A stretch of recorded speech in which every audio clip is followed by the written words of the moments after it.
inuubo ng konti. Pero si Andy yung pinaka may sakit.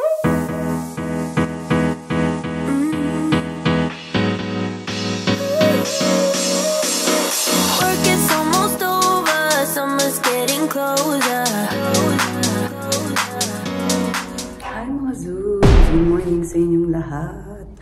Ayan, we are very sorry kasi medyo late nagsistart yung araw namin because we are under the weather po. Medyo may sakit kaming lahat. Buti na lang si King, hindi siya tinamaan. So, kung naririnig niyo ba yung boses ko, medyo namamalat na, inuubo ng konti. Pero si Andy yung pinaka may sakit. So, ngayon, we will try to vlog whatever we can. So, papunta na ako sa school ni Aliyah. Susunduin ko na muna siya. Ito na, naglalakad na tayo para sunduin si Aliyah. And medyo mainit. Tapos yung hangin, malamig. Siguro kaya lang din kami nagkasakit ni Andy dahil yung mga puyat sa Pilipinas na nagsama-sama. Tapos nung pagdating namin dito, na-relax na lang kami. Nag-ano na kumbaga, nag-slow down yung katawan namin. Tapos ngayon kami sinisingil. But hopefully, gumaling na kami agad kasi ayaw namin ng ganitong pakiramdam. And we are just resting. We're resting lang. But at the same time, kanina nakapaglaban na tayo. Madali lang naman. Pindot-pindot lang yung washing machine. Konting sampay. And gawa ng kape. Tapos yung mami ni Andy daw, dadalang kami ng pagkain, lunch and dinner. So, we are very grateful na kahit papaano may magluluto para sa amin today. So, si Aliyah guys, sa school ay meron silang swimming lesson. Yun yung parang PE nila this week. Ang start niyan today. Today is Monday. And excited ako marinig ko ano yung mga ginawa nila.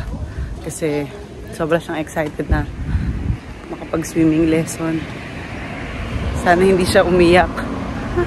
And sana maging maganda yung result ng kanyang lesson. So 1 week yan tatagal. Galing ng school dito, no? Meron talaga silang kanya-kanyang way to teach yung mga basic life ng mga to teach yung mga children sa basic life and necessity sa buhay. Ang galing.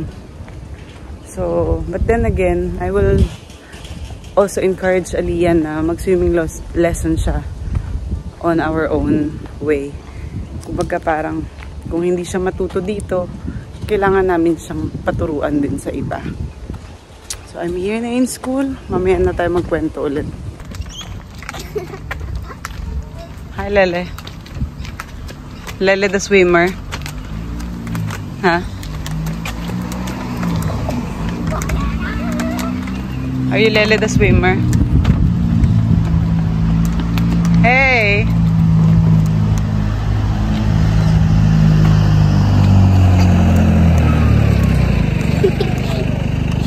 Ayan guys, nakauwi na ako from Aliyah. Mamaya na kami magkukwentuhan about her swimming. So today, ito naman ang gagawin ko. Ayusin ko yung pantry.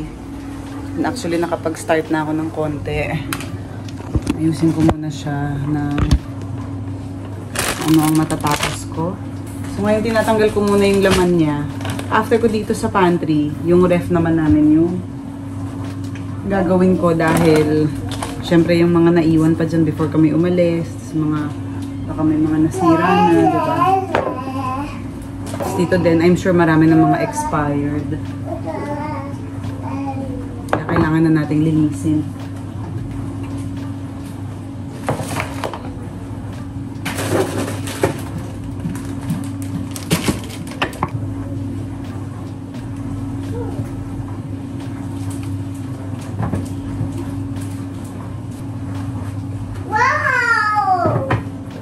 So, ito na. Inaayos ko na siya.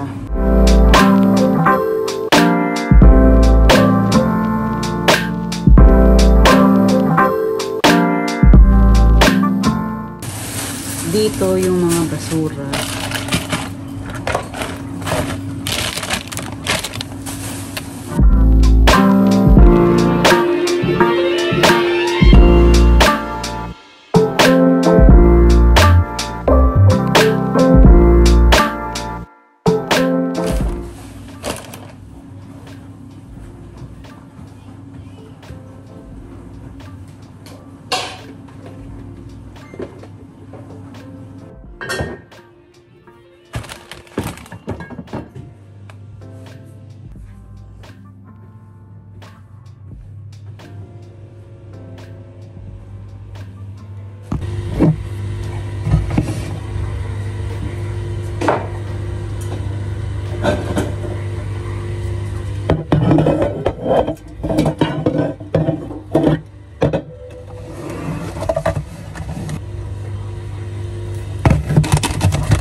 Ayan, naayos ko na. So, nasa taas, mostly breakfast yan.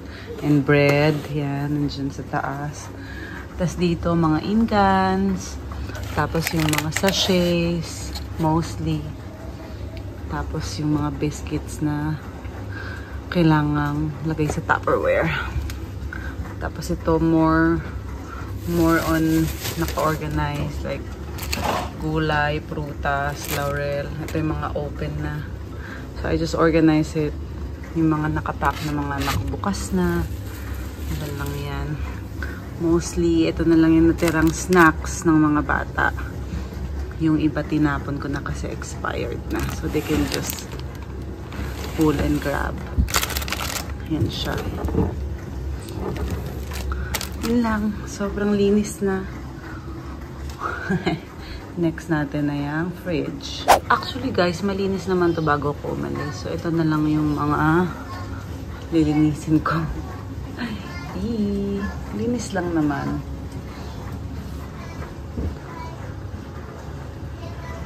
Okay. So umpisa natin yan. Now na.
Malinis na.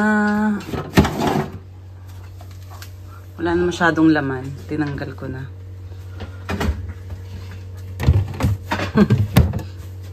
Ayan pa din. Tapos may egg na. Vitamins. Milk and some other things. Ayan guys, kahit na may mas may pakiramdam ko, at least nakaraos ako sa paglilinis ng pantry, ng fridge, kasi hindi ko rin talaga kaya na madumi yun. And masyadong maraming laman. So, congratulations to me. At ito na, matutulog na ako kasi pagod na ako. So, maraming salamat guys sa panonood ng ating vlog for today. And good night!